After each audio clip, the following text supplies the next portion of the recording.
Geek to me radio, da da da da da da.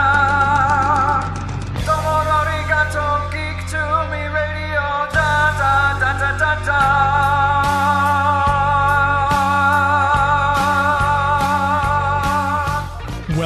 Welcome, geeks and nerds, girls and boys, to episode 202 of Geek to Me Radio. Today I'm joined by actor Erik Fellows talking about his movie Break Even, along with some of his other notable roles. We'll then talk to actor Amelie Anstett talking about her role in Chicken Girls on Brat TV. All that and more. Stand by. We're talking TV, comics and movies, and video games. And if you don't know Star Trek from Star Wars, we'll try to explain. There are 12 doctors for Hogwarts houses, one ring rules them all. To be the greatest Pokemon master, you must catch them all. You must catch them all. Try to catch them all. Gotta catch them all. Gotta catch them all. And for those of you joining us, I'm your host, James Enstall. Welcome to Geek to Me Radio. We've got two fantastic guests lined up. If you want to keep up with Geek to Me Radio, make sure you're following us on Twitter and Instagram at Geek to Me Radio, Facebook.com/Geek to Me Radio. Make sure you give the page a like there. And of course, YouTube, look for Geek to Me Radio. Subscribe on YouTube. Make sure you hit the bell notification so you get updates every time we drop a new episode. I appreciate all the support. Right now, we've got two fantastic guests on deck. Let's get into it. Right now, we're talking with Erik Fellows, actor from Break Even, among many, many music videos, TV shows, and film. We'll get into all that and, of course, talk about Break Even. Erik, how are you? I'm doing good, man. Thanks for having me. Absolutely. So, filming during a pandemic, it's all going on, all this 2020 stuff. You've remained very busy. Your IMDb page has a lot of post-production, pre-production things that are, I guess, still pending. So, it's got to be an interesting time to be an actor right now. Yeah, no, it is. The fact is that, I guess anyone who's able to work right now is very fortunate, but also it's a different time. So it's like the precautions are different on set. Like, the rules are very different, obviously, with everything going on. So it's definitely raises like a stir a bit on set, especially when we went back on the set in June for my show The Bay for the 6th season. We got greenlit to go, but it had a lot of precautions we weren't used to. I came off of a series in end of March that we were shooting in Armenia, and when everything first started going down, before I left, we had heard about COVID, but we didn't know too much about it. I mean, it was kind of coming over to the States in February, January, February time. Like, we heard about it, but wasn't sure exactly where it stood. So, and then in Armenia, we were filming back-to-back seasons of the first and second season for this new show, Purgatory, that's out now. And, it hadn't hit Armenia, really. There was only a few cases, I think, so they weren't taking it too serious over there. So it was like the last 2 weeks that we were there, we were getting into starting to film the second season. And it was a day-by-day trial thing. It was like, okay, so we're just going to have to either try to finish this up without, getting stopped, or they're going to let us know any second when we have to head back on the plane and head back so we don't get stuck there. So it was all kind of like, almost like a dream. It was weird how it all went down. We were like into the second episode of filming the second season, and we got production was like, listen, we're going to have to shut down. The cases are starting to rise here. And we hopped back on a plane. And we were also very nervous too, because we're just kind of hearing about this. As my family in the States was telling me that's getting really bad, and over there we're not really talking about it. So it was kind of a whirlwind, and going back to the airports and all the things that you're hearing. So everyone was sick on the plane, coughing, but you don't know if it's that or if it's just a cold or flu. So it was wild, man. So yeah, basically, being back on set starting in June. I filmed a couple things in between that, but, the rules have changed a lot, with SAG and all that stuff. So there's a lot of different rules set up, and they're not covering COVID for insurance, when you're back on set. So it's like, it raises the dollar signs for the budgets And, you know, you're taking a risk at that point of getting shut down. But, you know, I just came off of a movie called Divorce Bates, a romantic comedy. We just wrapped. Actually, the wrap thing was last night, but I had finished last week. But not, you know, this was the first set that I've heard about. Actually, the Bay, we didn't get shut down either. But it was one of the very few sets that were able to last the entire filming process and no one get it. That's great. So, and they were able to get that far along, at least. That's good. I know. It's a worry every second, you know, and even, you know, the false positives that people are getting, you know, it's hard to tell what's really real and what's really, you know, the actual, you know, if you're actually coming positive, if you actually are positive and you're going back and there's people getting positive, then negative, then positive again, then 2 negatives in a row. And it's just so odd how to predict really how to venture through this. So I'm just happy that I'm able to work during this time, and I want everybody to stay safe. I mean, that's the best thing you could do is wish that. Exactly. And Break Even, Steve Guttenberg starring in this alongside you. Yeah. You've got it directed by Shane Stanley. Great cast. It sounds like a lot of fun. The IMDb description: 4 adventurous friends find 50 million at a remote island, only to discover it was left by the DEA for the cartel in a rogue deal. That just has a recipe for it sounds like a lot of fun. Well, I'll tell you what, we all wish that when we found this 50 million, it was real. Yeah. I'll tell you that right now. The whole time, that's the one thing I can say off the top before I tell you about it.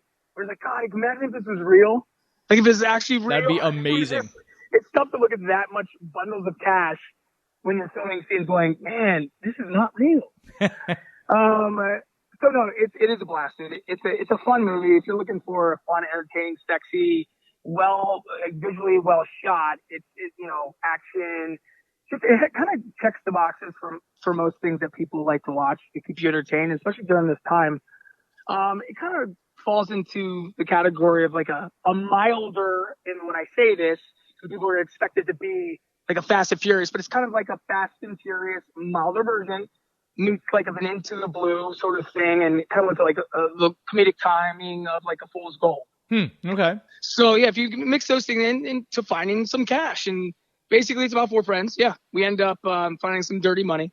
We went sailing, and we take a dive, which, funny enough, in the movie, in the cut that's out there, they don't show a whole lot of us diving. Now, initially we shot a lot, and Brent, who plays Sebastian, Brett Bailey, he is certified. And Shane, the director, great director, and CJ, by the way, I just got to commend them right now. They gave us a really, really great opportunity, all 4 of us. Actually, everybody part of the cast, but we had a great time. So I have to say thank you, Shane and CJ, for creating this. That Shane's body double for me because he's certified. So they went down and they actually dove down into this cage. It had these bundles of, we weren't sure at the time in the movie if they're drugs or money. And I don't want to give too much away because if I tell too much, it'll kind of give away a lot of the story. Sure. So there was a lot of diving stuff that they did. I was in the water for a while. I was above the water.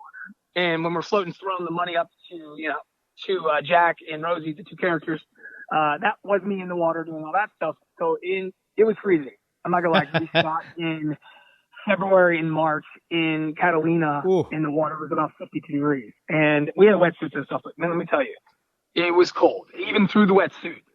So, but other than that, I mean, we had a beautiful time. So yeah, man, it's a fun movie. So it's a lot of fun. People are seeming to like it so far. I mean, the fans have really seemed to gravitate towards it, you know, and it's with women driven. Tassia Celeste plays Jack. She's from the show The 100. She's on the main cast. She's got a fantastic fan base, man. They've just latched on to this, and so does Elisa Reyes. She used to go on the show All That and Nickelodeon and a bunch of other stuff. I think actually getting a reboot, so she's back on that as we speak. And Brent Bailey, he's done so much work. I mean, he's done a ton of work. He's actually the face of Shell gas stations. So if you go to any Shell gas station in the United States, it's his face. Oh, nice. So we've got a cool leading cast and ensemble cast. We've got Steve Guttenberg. We've got Ivan Sergey. We've got Joanna Pakula. We've got James Callis. We've got just a ton of nice supporting, even day players were strong actors.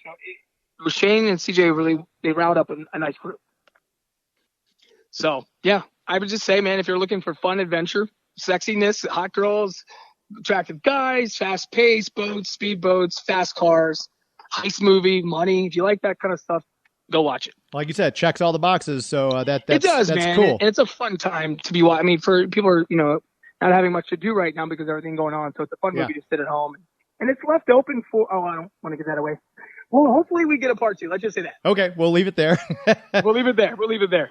And I was very fascinated. You've got some great music videos under your belt from Dido, Papa Roach, J Lo, Catherine McPhee, Buck Cherry. I would assume as an actor, it's a little bit of a different audition process for music videos. It's got to be about the look. But talk a little bit, just because that's something we've never really delved into on this show, the audition process for music videos versus a TV series or a film.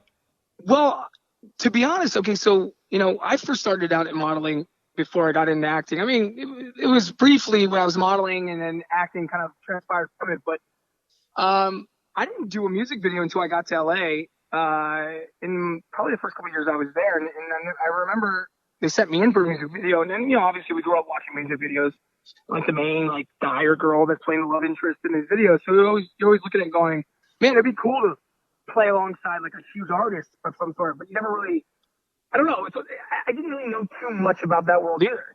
And then so it depends on what you're auditioning for. So for instance, like Dido was more of a look.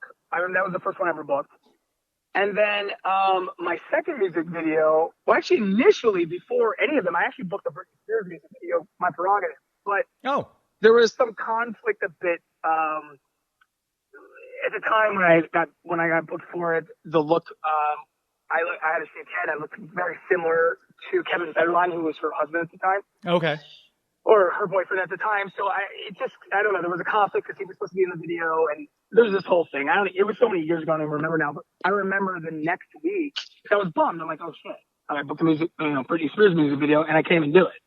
And that sucks. But anyway, long story short, I ended up booking a Dido video the following week, and then it kind of just started this trend where I started booking music videos. And then my next one I booked was Lindsay Lohan. Her first video she ever did called Rumors, which was her biggest video she ever did. And it just became this thing. And each audition process is very different than the next. So, with Dido, from what I remember, it was a lot of luck. And then with Lindsay, it was like, they wanted me to speak up, what my knowledge of Lindsay, and then like why she should cast me. I remember that and saying and I kind of did it in I delivered it in a way of being this overly confident guy that said that basically she needs me and I don't need her. Oh, nice. And I guess they liked it. Yeah. And then I remember the J Lo situation was when I booked her music video. There was not even kidding, I think they saw about 800, 900 guys, and there was a line at the door. Wow. And I remember that I didn't know who the guy was at the time. And this is a true story. A guy was going through the line and picking people out of it, and this guy came up to me and he said, I thought maybe he was an assistant or part of the casting. I wasn't sure who he was. And I actually had my manager with me at the time, and he was staying with me. And the guy comes up to me and says, hey, are you an actor? And I said, yeah. He said, but are you like a model actor or are you an actor? I said, I'm an actor. And he goes, follow me. And he takes me to the front of the line, and I'm like the next person in. Next thing I know, and I wasn't actually I was being a little standoffish with him because it was a little weird how he went about it. Like, it wasn't like a typical casting situation. So I walk in the room, he's sitting in the middle of the table, behind the middle of the table with two people inside, and he's the actual director. Oh, huh. And and his name was Sanjay, and he directed a lot of music videos over the years, big ones too. And I was like, oh god, I kind of was like not such a nice guy to this guy. Long story short, he had me go through a range of emotions, like from excited and happy and charming and trying to persuade and this and that and then basically giving me the opportunity to go to a range of emotions to see if I could actually follow his lead as a director. And to cry and this and that. And next thing I know, I got a call the next day saying that Sanjay wants to meet with you again. And he met me at a top of a parking garage. And he spent the day with me. This is true. He spent the day with me driving around and getting to know me for this music video. Huh. And then they hired me. And then because the video is actually shot more like a short film version of a music video. It's kind of like film-esque how he shoots. And it's she's playing my love interest, and I'm basically a corrupt, evil arms dealer guy who's her boyfriend, and she's undercover, but I don't know that. And she's making me in these certain spots, but she's actually setting me up. So I end up getting taken down by the FBI, and this whole thing is a setup. It's very interesting. So each one, man. And then Catherine McPhee, her video love story, I actually shot that the day after. I shot the first Monday, Tuesday, Wednesday, I shot JLo. Thursday, Friday, I ended up looking at Catherine McPhee's video, and I shot the next 2 days. Wow. So it was very random how these things, for the music video world, how it actually comes about. So they're all different. And you've done a lot of TV too. We've had a couple people, because my grandma moved in with me when we were very young, and she had to watch her stories. So I'm a Days of Our Lives guy from way back. Absolutely, so there you go. You were on that show. We've actually just had Eric Martsolf on the show. And you did? Reaching way back, Eric. We had John Delancey, who played. He was Eugene on the show a long time. So so you're now our third Days of Our Lives alumni on the show. Nice. Eric's a great guy. I actually worked with Eric Martsolf a lot on the show. And we'll take our first commercial break. Come back chatting more with Erik Fellows. Please stand by.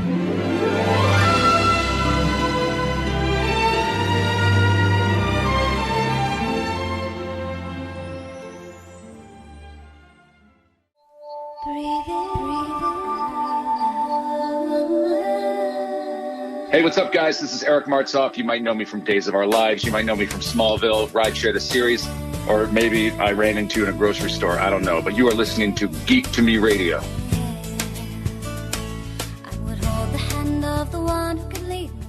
Welcome back to Geek to Me Radio. Chatting with actor Erik Fellows. And, of course, a couple months ago, we had Eric Martsolf from Days of Our Lives on the show talking about Rideshare the series. So, of course, we asked Eric how it was working with Eric on Days of Our Lives. I worked with Eric a lot. I worked with Lindsay Hartley a lot, James Scott a lot, Joe Mascalo a lot. He's now passed away. That was very sad. I know. Yes, very sad. But it's so funny because everyone always asks me, like, was he intimidating? He's intimidating. I'm like, it's funny because my character was like, worked under him. He was my boss, but like my first episode with him, he's coming at me and I'm like pointing my finger in his face doing this scene. And like, no, everyone's like, dude, you don't point in his face. And I just did it. And I just remember, and he was like, after the scene, he shook my hand. He's like, great job. Oh, and nice. I was just like, yeah, no, I thought he was great, but I can see how people could be intimidating. And my first episodes, I actually worked with John Aniston, Jennifer Aniston's father. Yeah. So that was, pretty surreal. So yeah, Days was a good starting ground for it. I always say that it's like a boot camp for acting because people, you don't know until you go on a soap the type of work that it really is and the preparation. You know what I mean? They shoot so much in one day that people just can't comprehend, wrap their mind around. Like we're shooting 2 episodes in a day, which is 180 pages. I mean, that's insane. It's like shooting a play, but 2 of them a day. Right. So it's definitely, there's a method to it. But it got me prepared confidence wise to be able to walk into situations. I always did learn though early on, don't get too trapped in that world because there is a method to soap act. I mean, they call it soap acting, but I will kind of say there's the soap understanding. A lot of those actors I've started there and are huge movie stars. So I can never judge anything about soap actors. I have nothing but respect for them because it is a boot camp for acting and you are taught to be prepared. Yeah. So utmost respect for them. And Days I'm very grateful for Days. It opened a lot of doors for me in many ways. So. And then CSI New York, NCSI LA, Evil Touch. You mentioned the Bay, and among the TV credits, Purgatory. It's a pretty popular one that you're involved with. Yeah, man, it's a cool new series that Popstar. It's on Popstar TV. It's a newer network app. You can get on Apple TV, Roku, anything like that. I think Popstar TV is available. Purgatory. It's a really cool show. It's very well shot. Actually, it's beautiful. We shot in Armenia in the winter, and like even the opening episode is beautiful with snow in the mountains and Savan Lake. It's just gorgeous. I didn't know Armenia was that beautiful, and it's pretty stunning. So it's basically about 12 different characters who get an invitation to this New Year's Eve event and it's held at this place called Shambhala. It's this resort. But we're all there with invites from different angles, not knowing why we're all there. I mean, we know why we came to the event, but we're not sure who all these other people are. So we all kind of just meet up at this resort, all get to know each other. Lo and behold, they have a surprise for us, and they end up luring us into this cave, and we get trapped. Then we slowly, surely figure out why we're there. We're all there for one particular murder that's happened. So it's like a game of Clue mixed in with some sort of like Saw-ish sort of feel, but not that gory. Okay. But it's like a game of Clue and an edgier version of it, of modern day. And I play a very severe character. I play an ex-con murderer who is, trying to turn his life around in a certain degree, but he suffers from a lot of PTSD and alcoholism and lots of shady stuff. So nobody knows like what each person, their backstory. We've kind of give it to them a little bit, like when we're meeting amongst in the first episode. But you got a guy from the military, you got a guy who owns his own business. So it's kind of like one of those guess who did it sort of shows. And I won't give too much away because if I say anything, it literally will give stuff away. But yeah, check it out. I mean, Purgatory, I play a super edgy character, so don't judge me. I promise you I'm a nice guy in real life. But I do some severe things to survive. It's like basically may the best man survive. Best woman, best man survive. And we will see. Season 1 is out now on Popstar TV. And we're looking to finish season 2 in the new year. Very cool. The films, we talked about Break Even, and then there's all these other ones that are in production, post-production, pre-production, like Blood, Zero Road, the one I can't say the name of. We shot Zero Road, and then this is during, actually that's another project I shot, actually after, in between shooting The Bay this summer. So I shot Zero Road. I know that they didn't get shut down, but they're not quite finished yet. I know that they have to finish some stuff up, but I know that will be out sometime next year. I just finished a romantic comedy called Divorce Bait. Really great cast. Really funny, raunchy, funny, like comedy.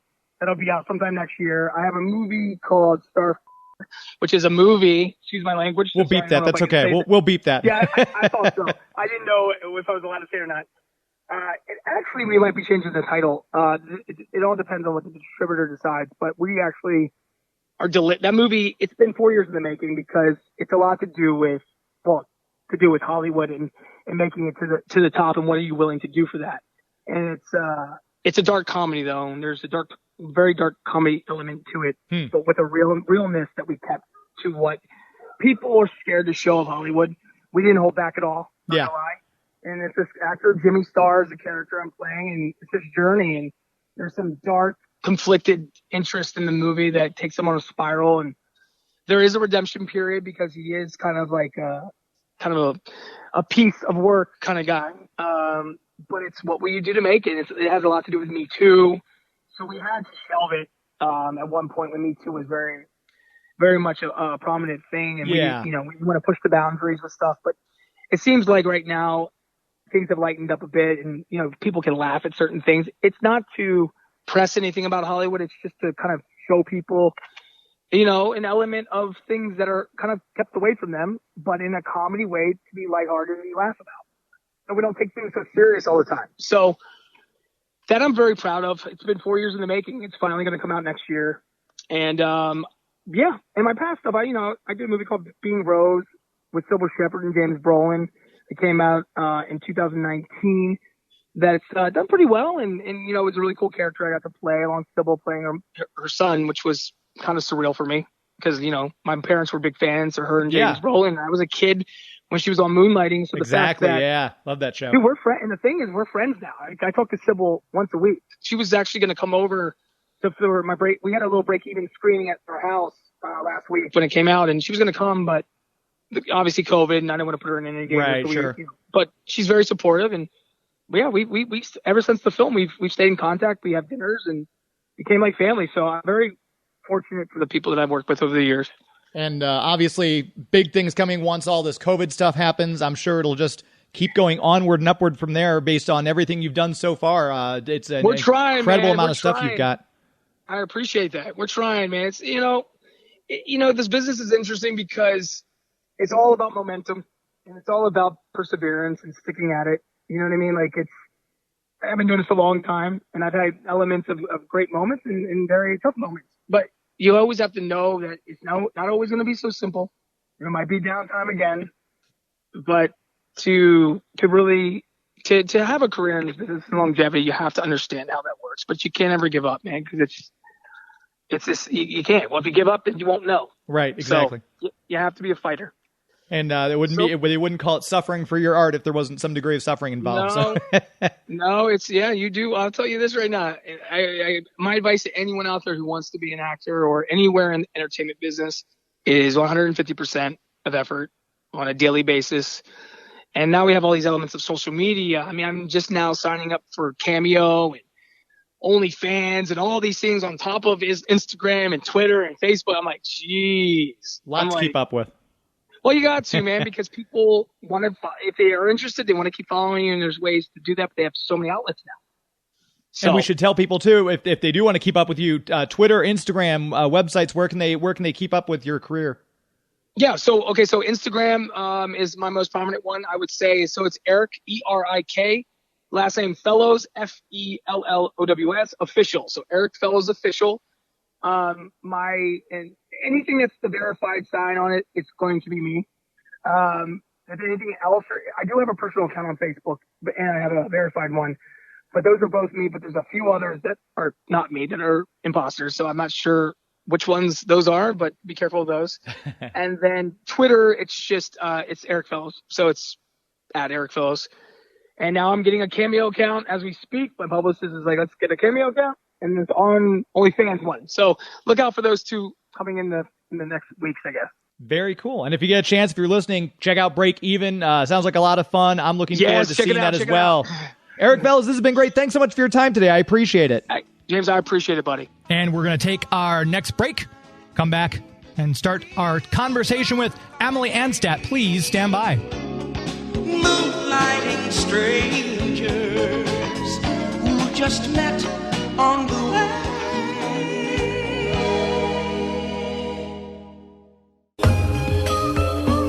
Hi, this is Diane Pershing, the voice of Poison Ivy, and you're listening to Geek to Me Radio.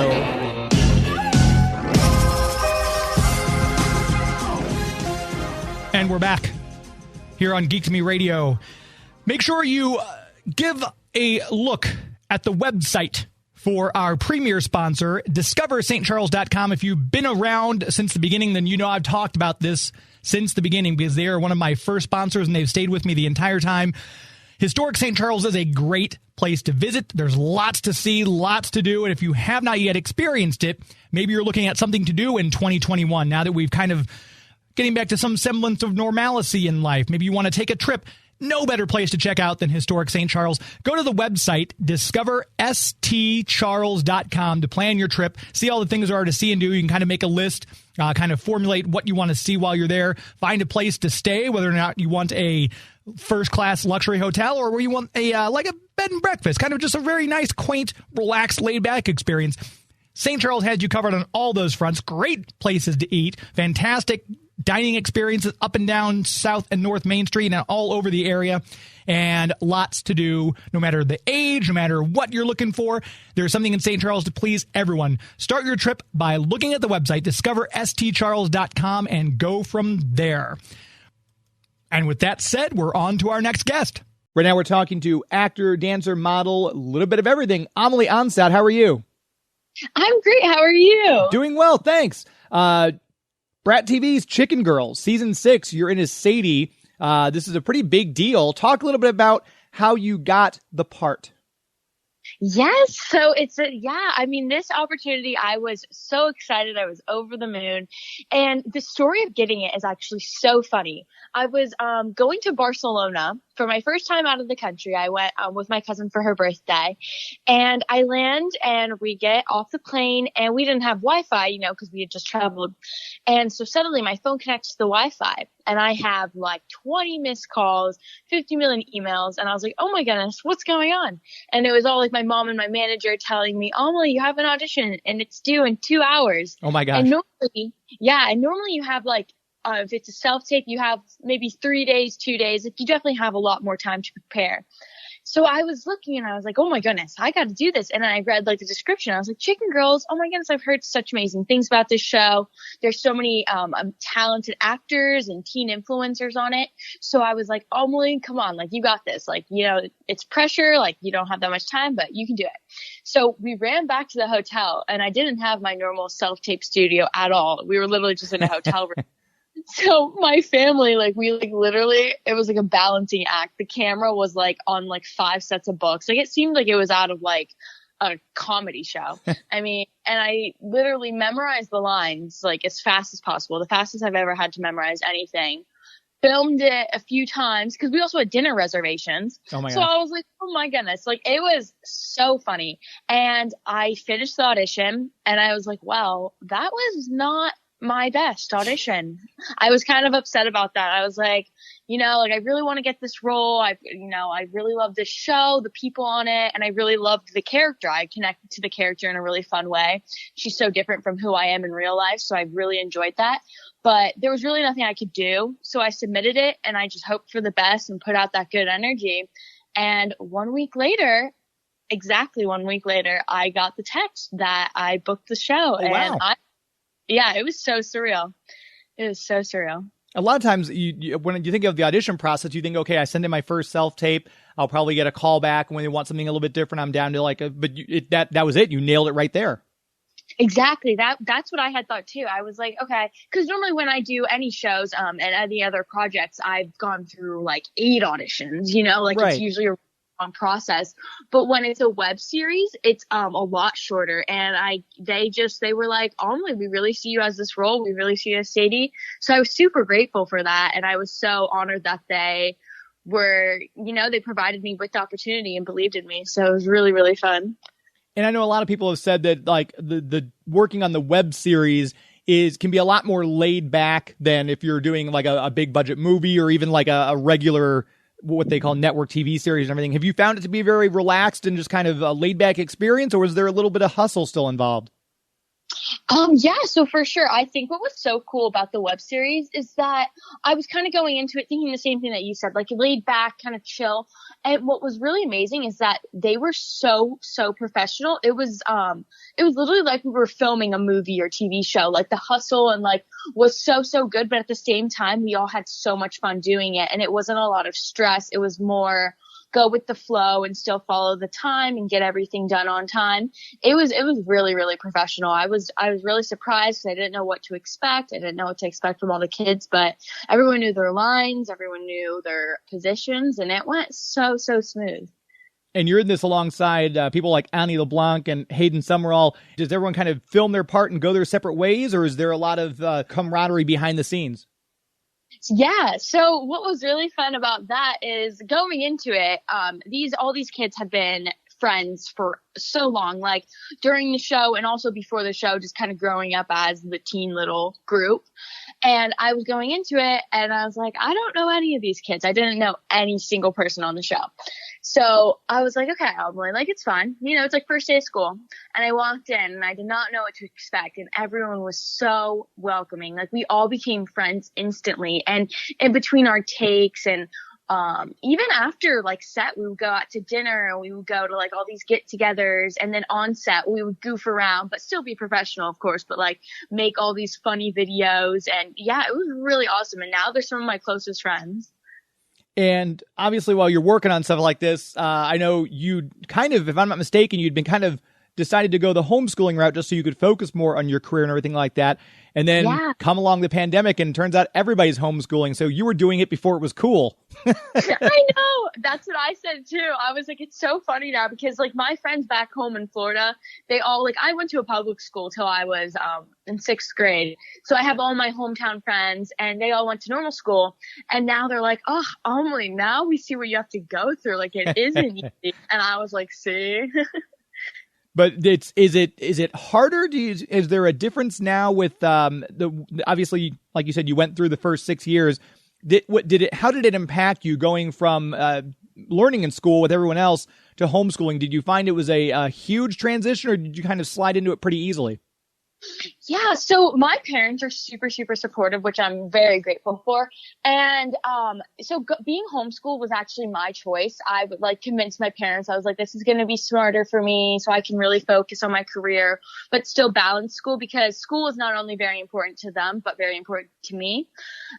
So going into it, I was really nervous because I didn't know what to expect. And I was always a very like social butterfly, and I still am. I love talking, meeting new people, making new friends.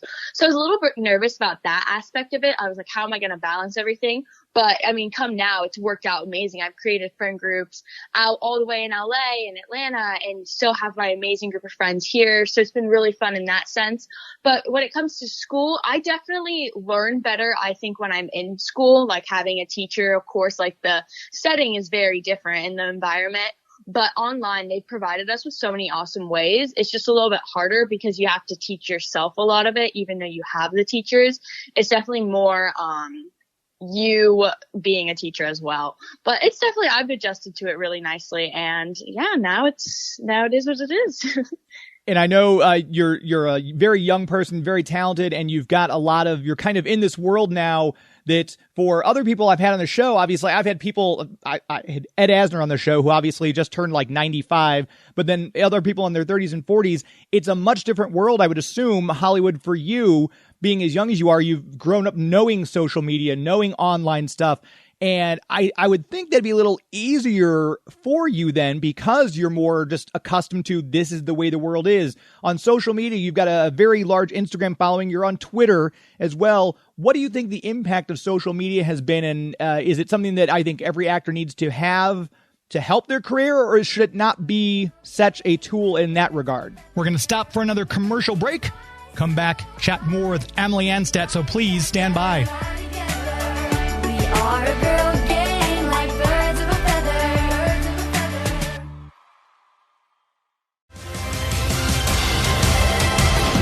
Hi, this is Kimberly Brooks, the voice of Princess Allura. You're listening to Geek to Me Radio.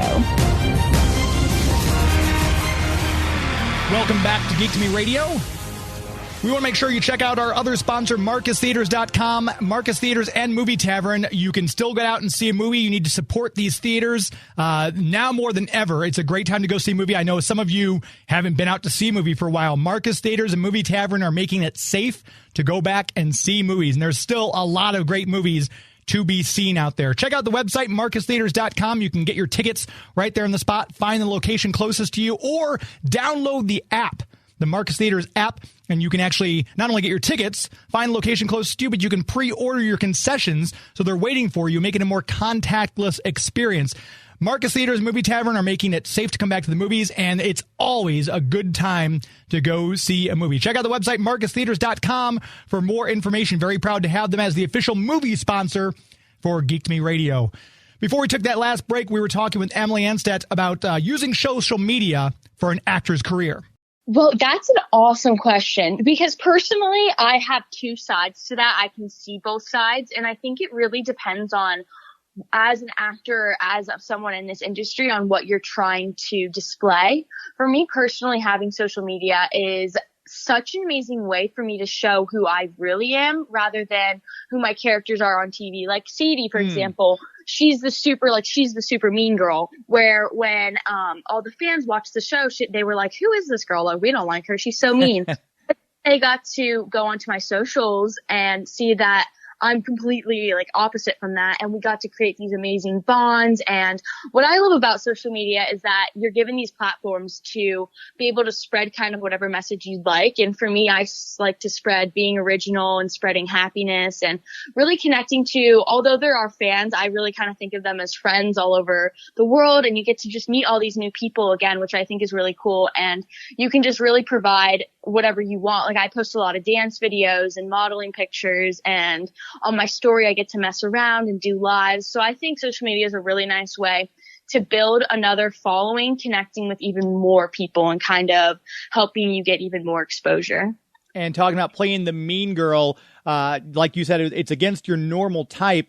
Are there anyone, when you were developing the character, obviously they give you a lot of information when they give you the sides and here's what she's like, but obviously it's up to each actor to kind of create the character and really flesh out what's on the page, bring it to life. Were there any mean girl inspirations that you kind of like, okay, I'm going to play a little bit this, or was this just all based on like some people do it off someone they know, someone they went to school with? Was there any, what was the inspiration to help you find Sadie?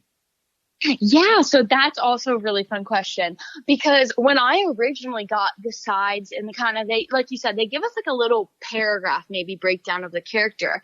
And when I originally got it, Sadie was almost like completely different than how I played her.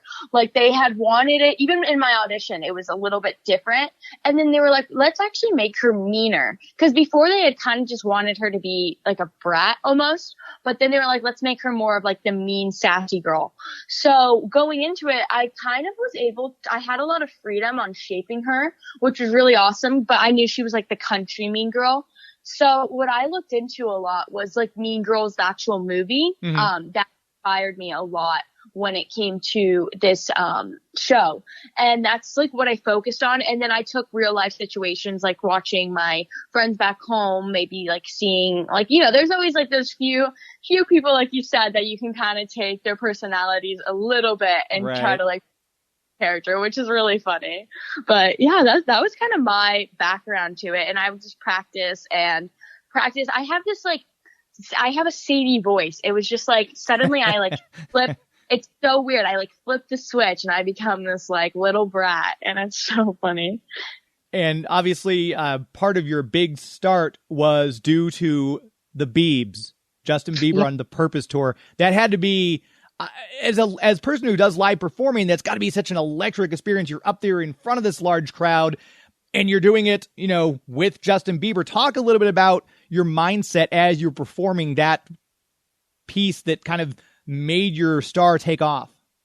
Yeah, that experience opened the doors for me. That experience showed me what I wanted to do. And it was like, that was almost like my turning point. It was basically either I stay going to normal school and I stay kind of just in my small town doing dance still, of course, but kind of just like a lot of kids do.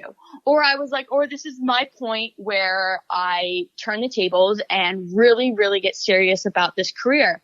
And that moment I danced with him. Yeah, I mean, he changed my life completely. And like, he gave me so many words of wisdom and just guided me in the right direction. I'm so grateful for him. And he's inspires me in so many different ways. But that feeling when you're on that stage, a lot of people always ask, like, were you nervous? And it's funny because I really wasn't. I was nerve-sighted, as I say, nervous and excited. I was just the adrenaline that I still can feel the adrenaline. I got up on that stage and there was like 20 plus, like, so many people in the audience and they're screaming and you can just feel their happiness and how excited they are. I remember like looking at this one girl in the audience. I mean, I can still remember her face, which is weird, but I was just over the moon. I was like, let's do this, Amelie. Like, this is your shot. Let's go. Let's dance and just, have fun. YOLO. And it was amazing. And if I'm not mistaken, you were actually a fan. This wasn't just something, there's a contest, I'm going to submit myself for this. You were actually a Justin Bieber fan going into this. So it had to be even, I guess, a little bit more nerve-wracking doing the audition, or, again, no nerves. And we're going to take our last break, come back and finish our conversation with actor Amelie Anstett. Please stand by. You're just a mean girl. Get away. Get away. Get away. You're just a mean girl.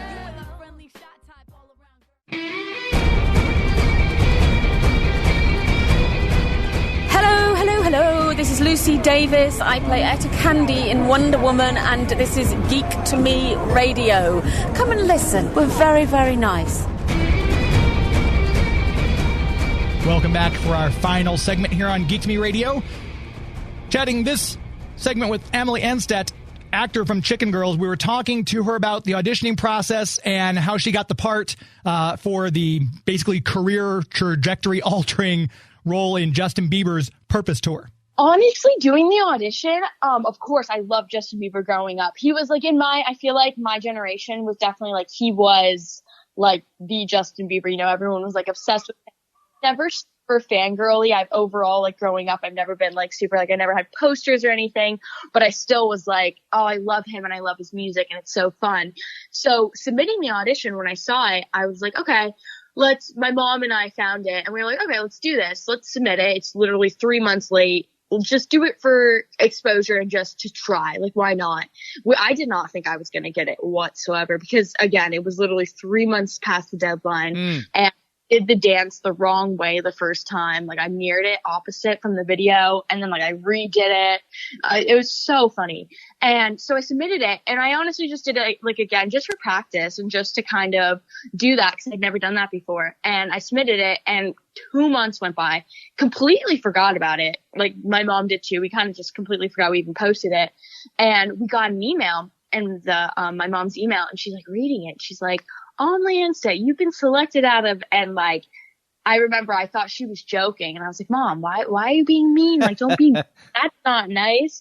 And then she started crying and I was like, oh my goodness, like this is real. And a week later I was on stage with him. I mean, still to this day, it's crazy. Huh. Wow. And I know we always talk, if people have charities, we want to support those charities. You work with a charity, if I'm not mistaken, it's called elevatehope.org.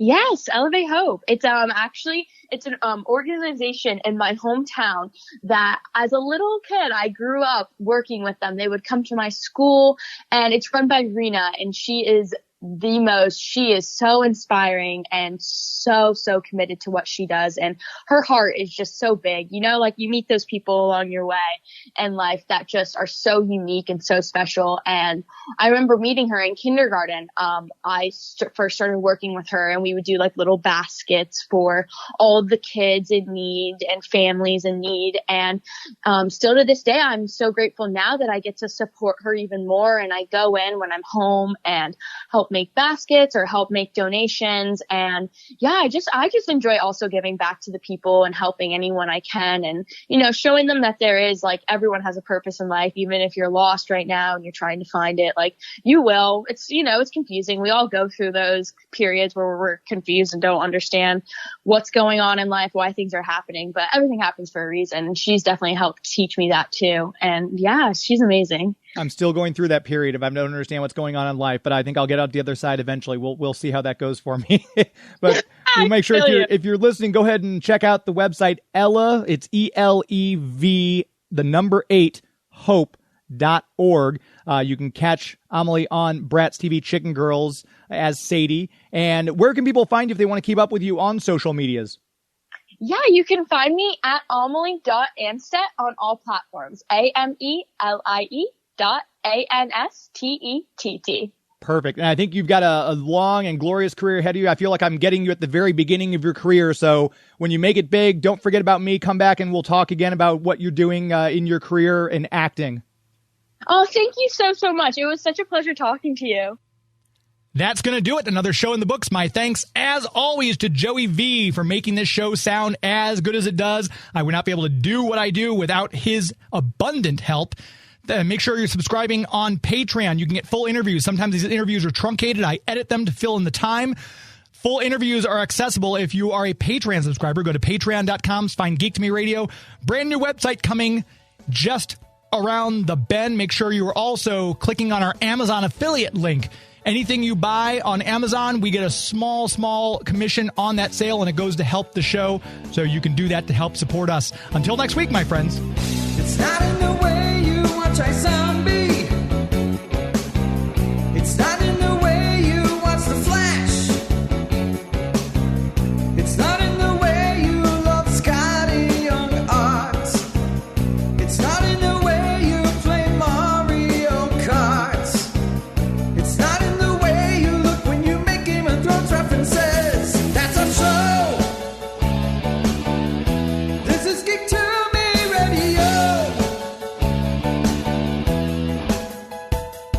That's our show. This is Geek to Me Radio. Thank you, Salem. Good night. Hi, this is James Enstall, host of Geek to Me Radio, and in honor of my favorite Themyscirian, I've decided to become an Amazon warrior. Hera, give me strength. The next time you want to buy something from Amazon, go to geektomeradio.com first and click on our Amazon affiliate link. Simply shop like you normally would, and when you check out, a small percentage will go towards supporting the show. So remember, the next time you want to search Amazon for the latest Wonder Woman graphic novel or parts for your invisible jet, click through from geektomeradio.com first. The world was in peril. Would you have me stand by and do nothing?